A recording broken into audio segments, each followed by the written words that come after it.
un point sur ton effectif. Avant, on sait qu'il y a des joueurs qui vont pas participer dans ce groupe que tu as mis un peu à l'écart. Est-ce qu'il y a des blessés? Voilà, est-ce que tu peux nous faire le point? C'est pas moi qui ai mis les joueurs à l'écart. C'est une décision club, déjà. On va quand même préciser les choses.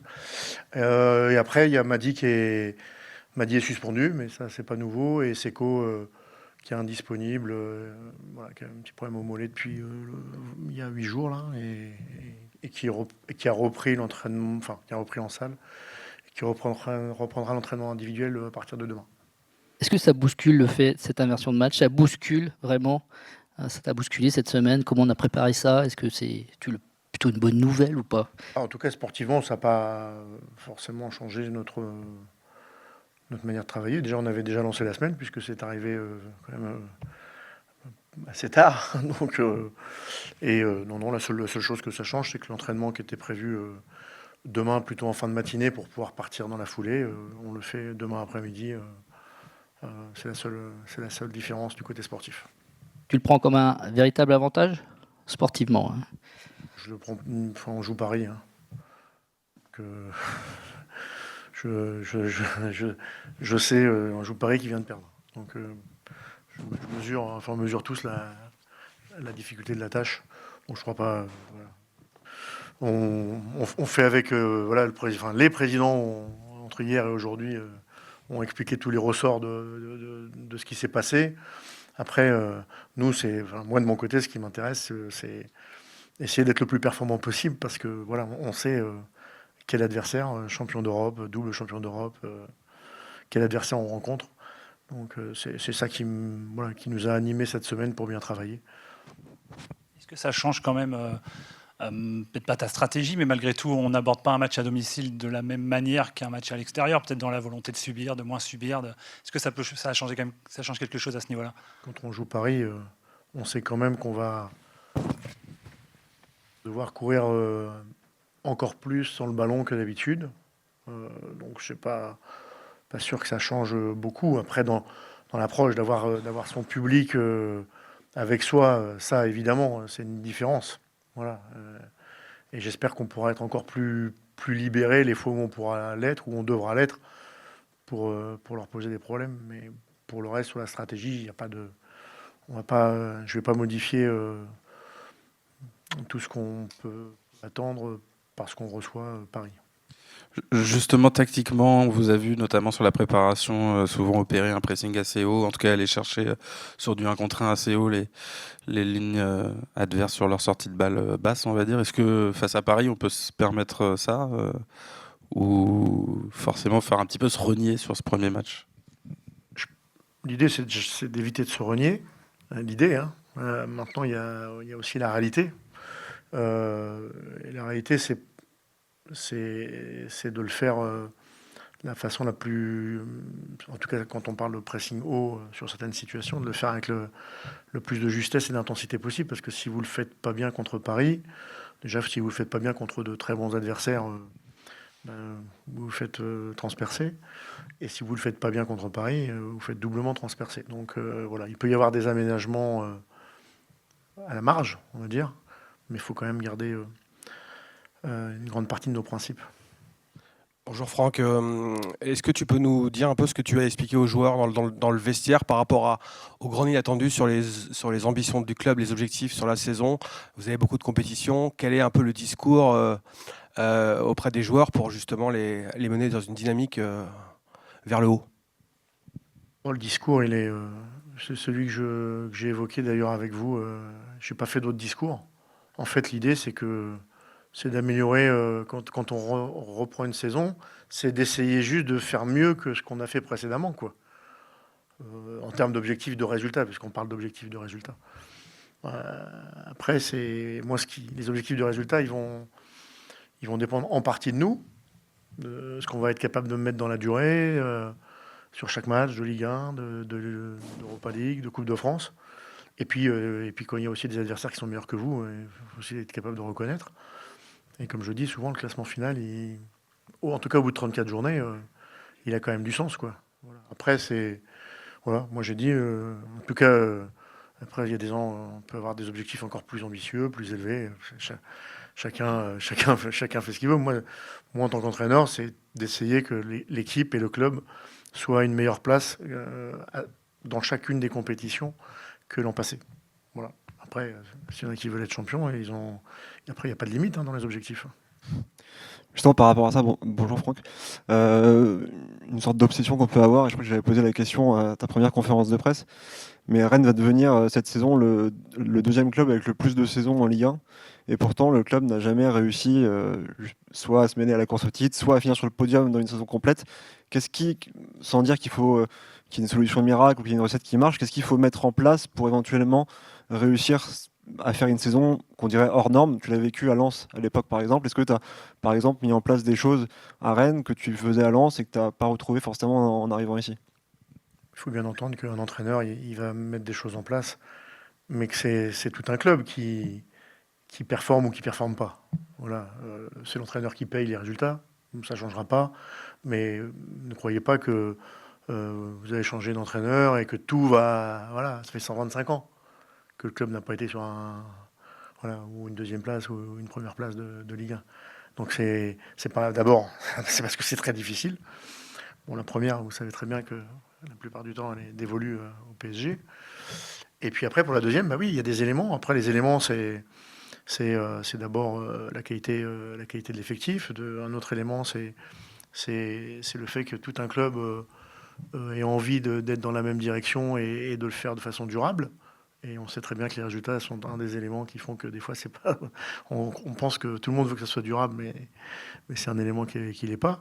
Et puis après, il y a aussi tout ce qui est lié à cette mentalité, au fait de rien lâcher, d'être compétiteur jusqu'au bout des ongles, tout le temps, parce que pour être premier ou deuxième, on le voit bien, il faut être d'une extrême régularité. Faut pas être régulier, il faut être d'une extrême régularité. Voilà. Alors, l'année avec Lens ou l'année qu'ils ont fait la saison dernière, Lens, pour reprendre des équipes qui sont pas forcément ou qui n'étaient pas forcément attendues à cette deuxième place, pour jouer cette deuxième place, parce qu'ils ont, je trouve, eu une mentalité à l'époque et l'an passé exceptionnelle. Voilà. C'est-à-dire que quand on a une mentalité exceptionnelle, on optimise tout ce qu'on fait et on optimise la qualité des joueurs. Voilà. Et ça c'est un vrai challenge. Jean-Franck, on parlait des attentes autour du club qui sont assez élevées. Il y a aussi des joueurs qui sont un peu attendus au tournant, notamment Esteban qui a un peu changé de dimension la saison dernière. Il sera attendu, il a fait une très bonne préparation, mais il sera attendu à la fois par les supporters et par des gens qui sont peut-être encore sceptiques sur son niveau réel. Est-ce que c'est quelque chose qu'on prend en compte ou pas du tout? Est-ce qu'on lui en parle? Est-ce qu'au contraire on le laisse tranquille? Voilà, est-ce que c'est quelque chose qu'on a quand même dans son radar? Si vous voulez ma réponse, si j'en ai parlé ou pas, en aucun cas. Moi, ce que je veux, c'est qu'il ait toujours envie de finir les entraînements par marquer des buts et faire de la finition. Le jour où je vois qu'il y va plus, là, je vais m'interroger. Mais c'est pas le cas, je m'interroge pas. Si je vois que dans ces data athlétiques, ce qu'il donne pour l'équipe, c'est 20% de moins, je m'interrogerai, mais c'est pas le cas. Après, pour le reste, les attentes des uns et des autres, les vôtres, le public, les gens pour l'équipe de France, etc. Moi, ça me... J'ai d'autres sujets, quoi. Je vous jure, j'ai d'autres sujets à traiter que ça. Par contre, je regarde bien ce qu'il fait, ok. Et quand je vois que avec des membres de mon staff, il cherche encore à améliorer des choses, et il est demandeur en vidéo individuelle, etc. Bah, en tout cas, je me dis que lui, comme nous, on fait le maximum. Après, est-ce qu'il va remarquer 21 buts, 25, 15 ou 10? C'est du football.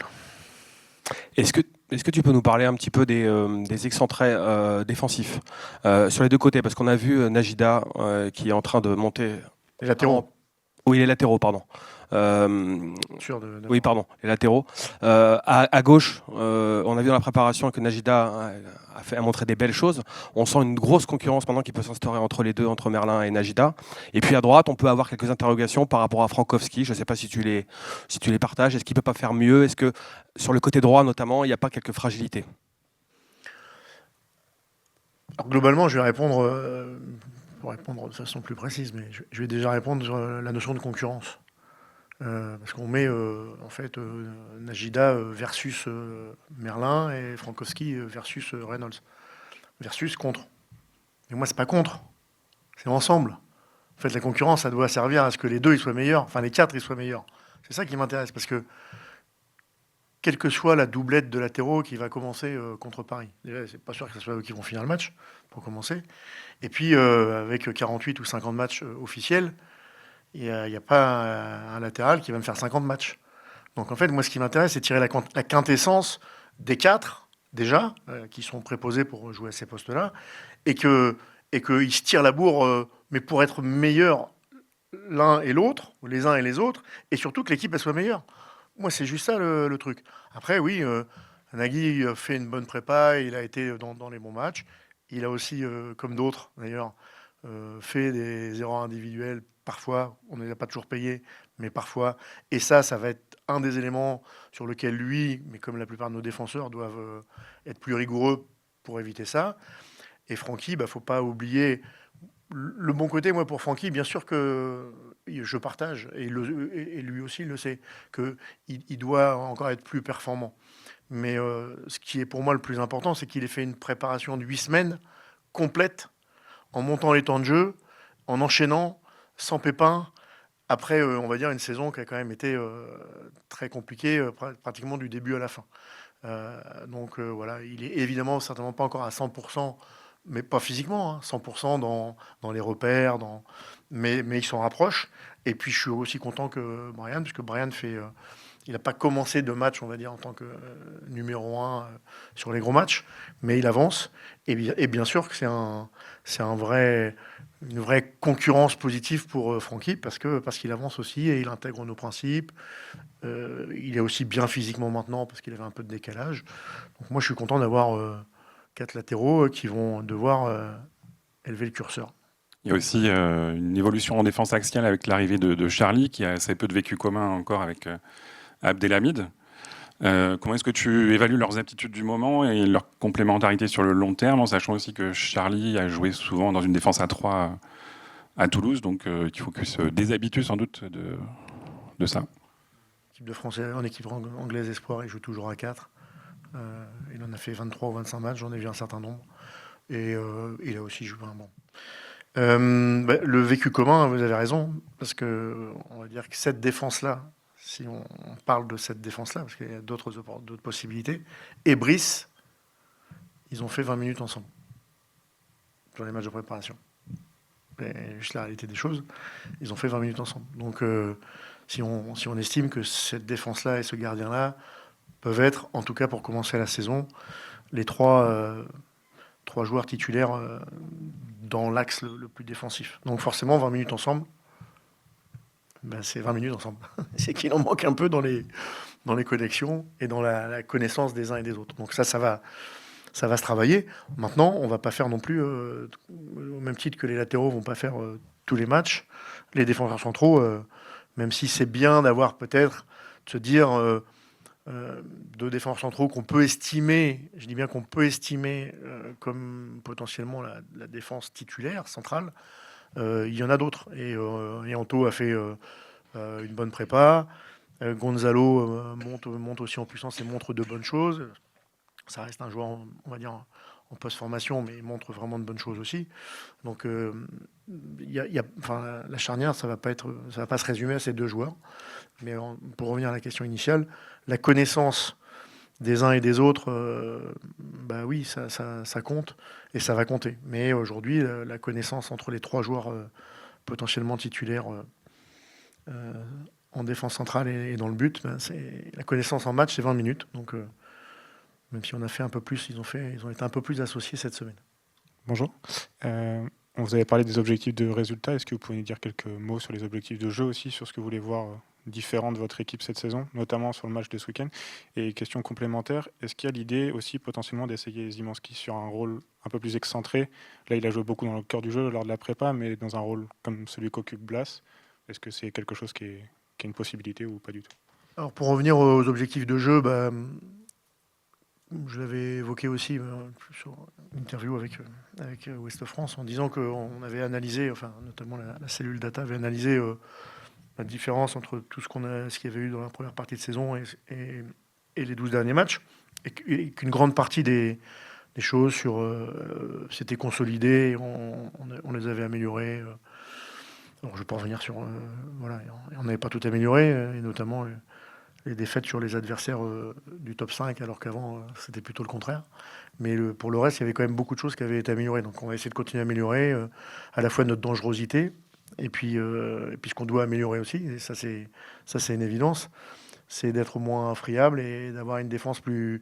Quand je dis une défense, c'est une animation défensive, c'est pas que les 4 défenseurs ou le gardien, mais une défense plus solide, parce que pour en revenir à l'extrême régularité, on ne peut pas être extrêmement régulier si on est 10e défense de la Ligue 1. Donc ça aussi, alors il y a les améliorations collectives, et puis il y a aussi les améliorations individuelles, parce que avec le nombre d'erreurs qu'on a aussi encore commis sur la prépa, on voit bien que même en travaillant, il y a des choses sur lesquelles, malheureusement, c'est pas facile d'intervenir. Voilà. Et après, pour l'ultime question sur Seba, Seba, oui, comme beaucoup des joueurs qui sont bons, intelligents et techniques, ils ont une capacité à évoluer à plusieurs postes, et notamment pour Seba, à la fois dans le milieu à 3, alors parfois plus haut, parfois plus bas d'ailleurs, même si c'est là quand même que je pense où il est certainement le meilleur, ou en tout cas le plus performant. Mais évidemment que sur certains matchs ou certaines périodes dans un match, il pourra être amené à évoluer, on va dire, sur un poste d'excentré notamment. Alors dans un profil plutôt d'excentré qui vient à l'intérieur, qui amène le surnombre, qui dézone, plutôt qu'un profil d'excentré de 1 contre 1 et de percussion, quoi.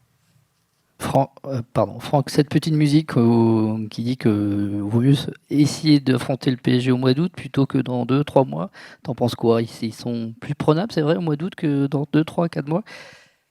Je savais que la question allait venir. Donc je me suis préparé.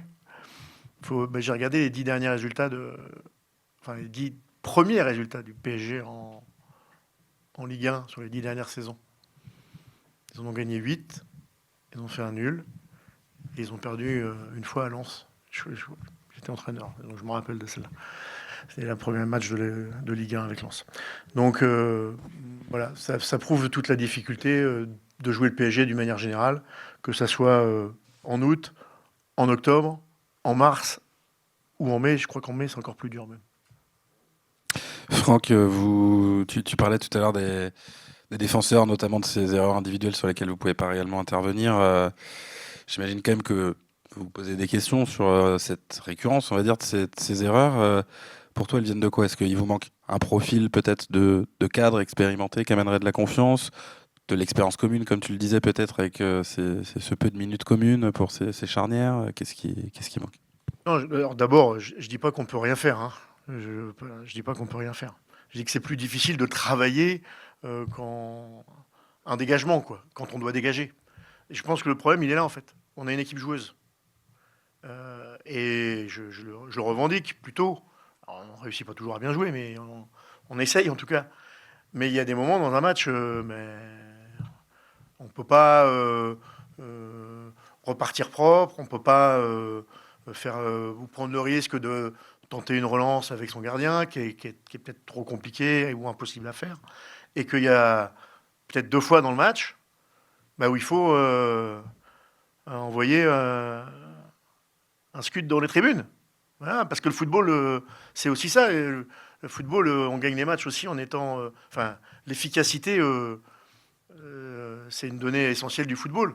Donc l'efficacité offensive, évidemment, mais l'efficacité défensive et faire le geste juste au bon moment, voilà. Donc ça, oui, travailler sur le geste juste et insister là-dessus, parce qu'il y a des moments ou des zones rouges parfois dans le match, oui, il faut le reconnaître.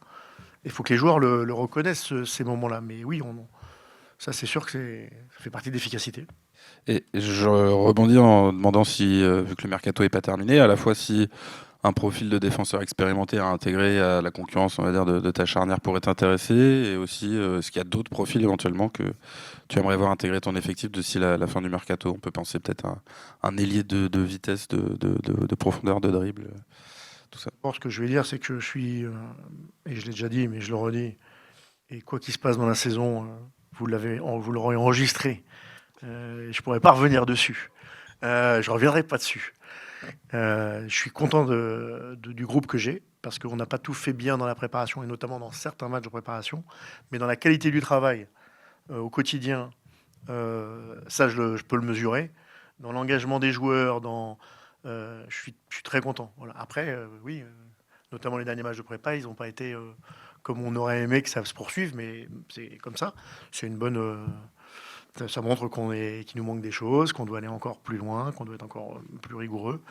Voilà. Après, le leader, le leader, c'est pas forcément une question d'âge, mais le leader vocal, le leader dans le sens noble du combat, et en tout cas le leader vocal, il est arrivé depuis peu, mais au bout de 15 minutes d'entraînement, on avait compris que c'est le défenseur dont on avait besoin, parce que c'est pas qu'on n'avait pas, on n'avait pas de mauvais défenseurs, hein, c'est pas du tout ça, on avait des bons défenseurs, mais à un moment, il faut aussi beaucoup communiquer, il faut impulser, il faut voilà, et donc Charlie, ça fait partie de ses points forts, c'est pas les seuls, ça fait partie de ses points forts et qui étaient nécessaires. Voilà. Après, de façon plus globale sur le mercato, on attendra le 2 septembre pour voir ce qui va se passer, et comme je vous l'ai déjà dit, moi je suis content de l'effectif.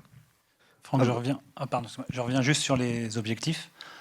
Faire mieux que la saison dernière, vous avez fini 6e. Est-ce qu'il faut comprendre qu'une 5e place, ce serait une bonne saison? Ou, comme Esteban Le Paul a pu le dire chez nos confrères, il faut viser, Rennes doit, parce qu'ils sont maintenant, parce que le club est, viser le top 4 et éventuellement la Ligue des Champions. Pourquoi pas viser le top 1? Non, mais je veux dire, faire mieux, c'est faire mieux. Donc faire mieux que 6, c'est 5, c'est 4, c'est 3, c'est 2, c'est 1, c'est pas 0, ça s'arrête là. Mais vous touchez, enfin, je comprends que tout le monde veut des objectifs, de toute façon. Tout le monde veut des objectifs, faut finir là, faut finir là. Mais c'est comment ça prend, quoi. Les objectifs, ils vont pas tomber enfin, ils peuvent tomber du ciel, d'ailleurs ils tombent du ciel toujours, hein, parce que chacun a ses objectifs. Il n'y a pas de problème. Mais moi, mon seul vrai objectif, c'est que l'équipe progresse dans le jeu, que quand je change 5 joueurs, que le niveau de l'équipe ne baisse pas, que l'ambiance de travail dans le club, sur le terrain, elle soit bonne, et surtout que quand on va perdre un match, que ça ne soit pas la fin du monde, parce que ça ne sera pas la fin du monde, ok ? Même si les objectifs seront peut-être pas remplis. Mais moi, ce que je veux, c'est me battre. Voilà. C'est que l'équipe, elle joue, qu'elle se donne. C'est ça, mon objectif. Moi, le seul, c'est celui-là, en fait, la vérité. Comprenez ça? Le seul, c'est celui-là que j'ai. Voilà. Après, si on fait ça, forcément qu'on va se donner un peu plus de chance d'être dans une meilleure place que l'année dernière. Voilà. Puis si on n'y arrive pas, on sait tout comment ça se passera. Il n'y a pas de souci. Hein. C'est toujours la même chose. Attends, j'ai une question. 12 clubs de Ligue 1 au moment de la reprise ont changé d'entraîneur depuis la saison dernière. Tu étais arrivé en février, mais tu avais quand même vécu la fin de saison. Est-ce que tu penses que c'est devenu impossible ou quasiment impossible maintenant pour un entraîneur de tenir 3 ans dans un club, à la fois parce qu'il peut se faire virer et aussi parce que psychologiquement, au niveau de la fraîcheur, c'est compliqué? Est-ce que toi qui as prolongé cet été, parmi tes rêves, entre guillemets, ça serait de pouvoir rester longtemps au Stade Rennais? Bon, je crois que je l'ai déjà évoqué, mais en fait, il n'y a qu'un moyen de rester dans un club. Il n'y en a pas deux, il n'y en a qu'un. Vous le connaissez tous, hein? Vous n'avez pas besoin de moi, hein? Lequel? Ben voilà. Tout le reste, c'est du pipeau. Tout le reste, c'est du pipeau. Et de temps en temps, une exception. Je me rappelle que au SCO d'Angers, ils avaient fait prolonger Steph Moulin alors qu'ils étaient relégables. Bon, il y avait déjà quelques années derrière lui. Mais je veux dire que tout le reste, vous pouvez dire on va construire, on va durer, machin, c'est du pipeau. Et tout le monde le sait, on va pas faire de jeu de dupes, de faux semblants. Voilà, tous les coachs, quels qu'ils soient, même ceux qui viennent d'être hyper de... Alors, Luis Enrique, c'est un peu différent parce qu'il a un crédit qui est forcément et logiquement supérieur. Puis qui on va trouver de mieux que Luis Enrique, ça va être difficile. Mais après, tout le reste, on dure que si on a des résultats. Sinon, on prend la porte. Voilà, c'est le job. Il ne faut pas chercher 99% du temps. C'est comme ça. Et ça restera comme ça. Et vu le fonctionnement du foot, plus il est, ça risque pas de s'améliorer. Voilà, ça c'est la première des choses. Et puis la deuxième des choses, il y a une autre différence, c'est que maintenant les entraîneurs, parfois, c'est eux qui partent d'eux-mêmes et de plus en plus régulièrement, parce qu'ils ont bien compris comment ça fonctionnait aussi. Et que parfois, ils se disent ouais, je viens de faire une bonne saison, c'est peut-être le moment de partir, parce que j'ai l'opportunité. Voilà. Je sais d'autant plus que je l'ai pas. J'aurais pu le faire à des époques à Lens où je pouvais partir en première ligue et que je suis resté. Voilà, je le regrette pas, hein, je le regrette pas. Mais je comprends très bien pourquoi il y a des entraîneurs qui le font. Parce que ça marche dans les deux sens. J'ai réussi à gratter une petite question, Franck. Ah, c'est parce que c'est sûr. C'est un nouvel auditorium et puis c'est le début de saison. Je suis pas trop fatigué. On fait juste un sujet sur les évolutions qu'il y a dans l'arbitrage pour cette saison, notamment le fait qu'on risque de voir du jeu. On veut du jeu plus fluide. Parfois, on va peut-être siffler moins. Alors, on verra si c'est vraiment suivi des faits. Est-ce que ça, tu as averti tes joueurs? Est-ce que tu as aimé l'arbitrage de la Coupe du Monde? Est-ce que tu penses que c'est la bonne évolution? Est-ce que tu trouves que faut pas non plus faire n'importe quoi? Deux choses. La première, c'est que c'est M. Bastien qui est venu en personne passer une bonne heure, enfin une matinée avec nous d'ailleurs, mais notamment intervenir auprès des joueurs et du staff sur toutes les nouvelles directives. Et ça, c'était super positif. Et puis en plus, M. Bastien a toujours fait partie des arbitres avec qui on pouvait échanger. Et voilà, c'était un plaisir de le retrouver. D'autant plus qu'il ne s'attendait pas forcément à quitter l'arbitrage et que lui n'a pas pu dire au revoir. En tout cas, c'est quelqu'un que j'apprécie beaucoup et qui a été très clair dans ses explications. Le deuxième aspect, c'est la fluidité du jeu, oui, mais juste simplement, c'est que quand il y a faute, il y a faute. Et que je trouve qu'il y a quand même de temps en temps, à la Coupe du Monde, mais même dans les matchs de fois de prépa, il y a des fautes qui ne sont pas sifflées, mais à un moment, quand il y a faute, il faut siffler, quoi. Parce que sinon, ça a plus de sens. Alors les micro-fautes, je veux bien entendre les micro-fautes. D'ailleurs, à l'entraînement, c'est moi qui arbitre. Donc les micro-fautes... je les siffle pas non plus. Mais quand il y a une faute, qu'elle est claire pour tout le monde, malheureusement, j'ai vu à la Coupe du Monde, et je l'ai vu aussi pendant la prépa d'ailleurs, dans les deux sens, hein, je dis pas pour nous ou contre nous, que parfois c'est pas sifflé, et que forcément, ce que je souhaite, c'est que les fautes soient sifflées, quoi. Tout simplement. Ah oui, on est, comme M. Bastien est venu, déjà, quand j'arbitre, en fait, si les gens viennent me voir à l'entraînement, ils ne pensent pas que je suis entraîneur. Hein. Je pense que je suis arbitre. Voilà. Et je suis là. Et oui, on joue avec les règles, mais évidemment. Parce que sinon, on va arriver et puis on va se dire qu'est-ce qui se passe? Non, depuis le départ, les nouvelles règles, on les a pris en compte. Ils ont été réexpliqués par M. Bastien et les joueurs sont au courant. Et puis, ça n'empêche pas qu'ils, quand je siffle pas, ils disent bon, mais comme je suis le coach, j'ai un petit avantage. Bon, vous attendiez a priori pas à jouer ce match au Rosen Park. Qu'est-ce que ça a changé pour vous cette semaine? À la fois, peut-être aussi l'agitation qu'il y a pu y avoir autour de ça et de disputer ce match dans votre stade.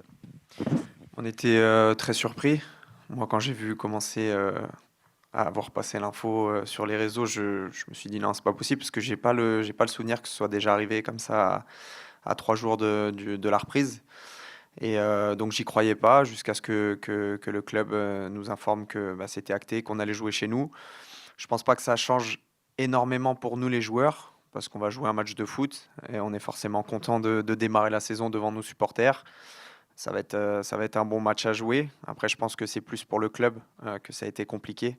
Je pense que organiser un tel événement en ayant seulement 4 jours, c'est un gros challenge et je suis quasiment sûr qu'ils ont réussi à relever ce challenge. Donc bravo au club.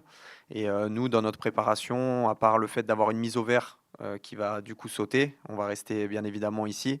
Ça n'a pas changé grand-chose parce qu'on préparait le match de la même manière. Quels sont les objectifs cette saison, Valentin, pour le Stade Rennais? Le coach disait faire mieux en s'interdisant évidemment rien. Comment tu perçois ça avec évidemment notre obsession pour certains ici? Rennes est devient le deuxième club cette saison en France à avoir disputé le plus de saisons en Ligue 1 derrière Marseille, sans avoir jamais été champion et avoir fait seulement un podium sur une saison incomplète. Les objectifs, je pense que dans le groupe et dans le staff et à la direction, il y a que des compétiteurs. Donc forcément, on va essayer d'aller le plus haut possible. au vu de la qualité qu'on a, on en est capable. Maintenant, vous connaissez le foot aussi bien que moi, c'est un enchaînement de beaucoup de choses. Il faut que les planètes s'alignent pour faire quelque chose de grand, mais on en est capable et on en a tous envie. Donc ça, c'est déjà une bonne chose. Si je vous parle sans langue de bois, moi j'aimerais vraiment gagner un titre. J'ai jamais eu la chance de gagner un titre dans ma carrière et je serais vraiment ravi de pouvoir en gagner un ici avec le Stade Rennais. Et oui, faire mieux au niveau du classement que l'année dernière, du moins tout aussi bien pour continuer à mettre Rennes sur l'Europe, parce que pour moi, c'est là que Rennes doit être. Bonjour Valentin. Bonjour. La fin de la préparation a souligné quelques soucis, quelques défauts, notamment sur le plan défensif, du bloc défensif. On a parlé des coups de pied arrêtés. Il y a eu des erreurs individuelles aussi qui se sont quand même un petit peu multipliées. Contre les Anglais, sur le plan athlétique, dans le 1 contre 1, ça n'a pas été simple non plus. Comment tu juges ça? Est-ce que ça peut être un défaut et comment le corriger là, rapidement? Comment passer un step là-dessus pour que vous soyez meilleur sur le plan défensif? Mais pour moi, c'est aussi à ça que sert la préparation. Ça fait 12 ans que je suis dans le foot, 13 ans. Et ça s'est jamais vérifié qu'on faisait une bonne saison en faisant une bonne préparation ou une mauvaise saison en faisant une mauvaise préparation. Je pense que les deux sont pas du tout liés. Il y a eu beaucoup de bonnes choses pendant cette prépa. Il y en a eu des moins bonnes, notamment sur les 2 derniers matchs. Je pense qu'on a beaucoup travaillé pendant les semaines d'entraînement. Donc il y avait peut-être aussi un manque de fraîcheur pour ces matchs-là. Je ne suis pas du tout en train de chercher des excuses, mais j'essaye de trouver des explications. Pour revenir sur ce que tu viens de dire concernant les erreurs individuelles, c'est plutôt rassurant qu'on prenne des buts sur des erreurs individuelles plutôt qu'on soit dépassé sur le terrain, parce que ça veut dire que ce qu'on fait, c'est cohérent et que ça peut se régler. C'est de la concentration, c'est être un petit peu plus sale. Je ne sais pas si vous me comprenez quand je dis ça à des moments, plutôt que de vouloir jouer proprement. Et ça va se régler. Pareil pour les coups de pied arrêtés. C'est une question de détermination, c'est une question d'envie. Donc, je suis persuadé que ces problèmes-là, on va les régler. Maintenant, dans le défi physique, c'était bien de rencontrer ces équipes-là avant le début du championnat et aussi avant le début de la Coupe d'Europe, parce qu'on sait qu'on va être amené à jouer contre des équipes de ce calibre-là. Et ça nous a permis de grandir en peu de temps. Et je pense qu'on sera prêt pour les prochaines échéances. Bonjour Valentin, le coach a parlé comme marge de progression par rapport notamment à la fin de saison, dans les gros matchs justement, les grosses affiches, vous aviez pêché parfois en fin de saison. Là, vous allez jouer le PSG, il y aura très vite aussi Marseille et Lyon, il y aura la Coupe d'Europe. Qu'est-ce que vous devez faire de mieux par rapport à la saison dernière dans ces matchs-là pour davantage exister et réussir à les gagner ces matchs? Je pense que contre ces équipes-là, ce qui fait la différence, c'est de rajouter peut-être 1% de concentration, 1% de technique, 1% d'agressivité, parce que nous, on veut gagner tous les matchs. Et pour gagner tous les matchs, ça va être très compliqué. Qu'on parle du Mans ou qu'on parle de Lyon, pour moi, 3 points, c'est la même chose et c'est tout aussi difficile parce que chaque match est différent et qu'il y a énormément de bonnes équipes dans notre championnat. Donc déjà, ça c'est une chose. Mais si on veut performer contre les grosses équipes de notre championnat, parce que je pense que la qualité, on l'a, c'est vraiment dans la tête qu'on va réussir à faire la différence. Peut-être que l'année dernière, on avait certains blocages ou qu'on n'en mettait pas assez au niveau de la concentration, de l'agressivité dont je parlais. Et ça nous aidera à faire la différence cette année. Bonjour Valentin. Il y a beaucoup d'attentes autour du club au niveau des supporters et aussi autour de certains joueurs, notamment Esteban qui avait franchi un palier la saison dernière. Il est attendu à la fois par les supporters pour confirmer et peut-être par des gens plus sceptiques qui se demandent si c'est son vrai niveau. Est-ce que toi tu le ressens? Est-ce que tu lui fais part de ton expérience ou est-ce que on a l'impression qu'il est toujours très, très chill, mais voilà, comment vous le ressentez? Est-ce que c'est un sujet dans le groupe ou pas du tout? Pour parler d'Esté, soit il cache très très très bien son jeu, auquel cas il arrive à tous nous duper, mais ce que tu ressens, nous aussi on le ressent au quotidien, c'est un mec qui est chill, qui est sûr de ses qualités et qui travaille sereinement. Je pense que tout va bien dans sa vie, c'est quelqu'un qui est apaisé, qui est sain et équilibré et il connaît ses capacités. Il connaît ses qualités et l'année dernière, il nous le disait qu'il avait des objectifs. qui prenait palier par palier. Et au final, ça a été le meilleur buteur du championnat. Donc je pense qu'il ne faut pas qu'Esté il se fixe de limites. Maintenant, on sait que lui tout seul, il ne fera rien. Donc c'est à nous aussi de l'accompagner. Il ne faut pas qu'on fasse une fixette là-dessus en se disant qu'il faut qu'Esté il soit de nouveau meilleur buteur. Je pense que ça se fera naturellement et qu'il va planter ses buts comme la saison passée si l'équipe performe et qu'on arrive à le mettre dans les meilleures dispositions. Si on parle du secteur de jeu dans lequel tu évolues, le milieu de terrain, il y a l'arrivée de la fin d'Adrien que tu connais bien, qui a renforcé évidemment l'entrejeu. Est-ce que tu fais partie de ceux qui pensent que c'est dans ce domaine-là où vous allez encore pouvoir franchir un cap et que ça doit être le milieu de terrain du Stade Rennais qui va impulser un peu le là aussi pour l'ensemble de l'équipe cette saison? Alors, si on parle du milieu de terrain, avec le coach, généralement on est 3. Donc évidemment que c'est important que les 3 joueurs du milieu répondent présents pour aider l'équipe, mais on ne pourra pas faire tout seul. Maintenant, ce qu'il y a de sûr, c'est qu'au milieu, il y a, sur tous les profils, il y a quasiment que des joueurs d'expérience. Et moi, ce que j'attends de nous, et je me mets dedans cette année en parlant des milieux, c'est qu'on ne soit jamais défaillant. On peut être moins bon sur un match, mais qu'on ne soit jamais défaillant au niveau de la régularité, de l'attitude, de l'ambition, de l'envie. Pour pouvoir emmener nos coéquipiers à chaque match, qu'on ne mette pas de côté un seul match, que tous les matchs soient importants de la même manière et qu'on leur montre l'exemple tout simplement parce qu'on n'a pas le droit. Avec l'expérience qu'on a, la qualité qu'on a, on doit répondre présent au-delà de la qualité parce que, encore une fois, je me répète, mais ça arrivera qu'on soit moins performant sur 1, 2, 3 matchs, mais on doit tout faire pour leur montrer la voie le plus de fois possible.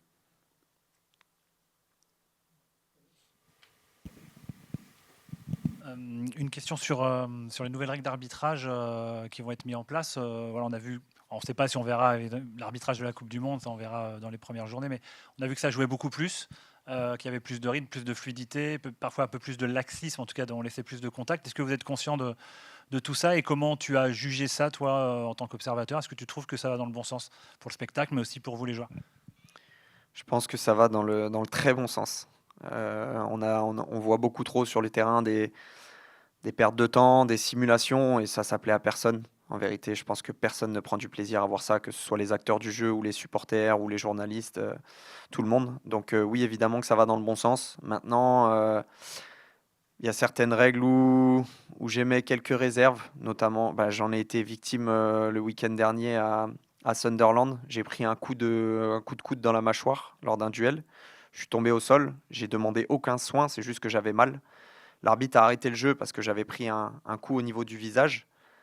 Et je me suis relevé, je lui ai dit qu'il y avait faute. Et il m'a dit maintenant vous sortez 1 minute. Et je lui ai dit mais pourquoi? Il me dit parce que vous avez fait stopper le jeu. Et les soigneurs ne rentrent pas, l'autre joueur n'a pas été sanctionné d'une faute. Et voilà, je lui ai expliqué que c'était complètement idiot de me faire sortir alors que je n'avais pas cherché à gagner du temps ni à en perdre. C'est simplement que j'avais mal. Et il m'a dit mot pour mot, je sais que cette règle est un peu bizarre, mais c'est la règle et on doit l'appliquer. Donc voilà, j'émets quelques réserves sur ça par exemple, mais sur tout le reste, je pense qu'on va dans le bon sens.